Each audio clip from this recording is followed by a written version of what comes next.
Hinahanap daw ng CIDG girl. Oo. Actually, kami daw, talagang nakamonitor ang accounts 24/7. Ganun Ako hinahanap. Parang, I'm to the point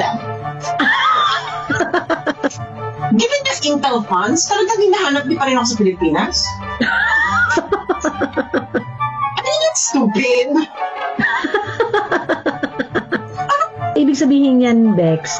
Kasi di ba may mga post-post kang kapukihan ng mga nasa Davao ka, yung mga ganun-ganun.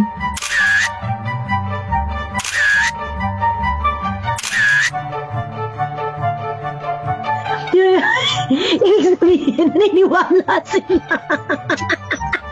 Hindi na kaya i-check sa immigration? Ano ka nila? Backdoor? Na nagsagwan yung bangka? Do I look like someone who will ride a bangka to go to another country?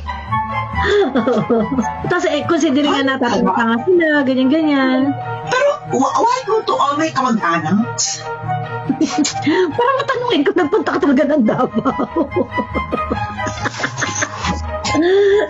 Because the intelligence fund is not so intelligent. Hindi ba? Hindi na ka pwede magtanong sa DFA muna? Or parang hindi kayo mapahiya? Kasi nag-aksaya sila pamasahe papunta sa Sampaloc, no? Nahanap nga nila yung birth certificate, original birth certificate ni Alice Go. I don't understand. Parang, anong aanihin nila? Diba? Oo. What exactly is your point? Do you have a point?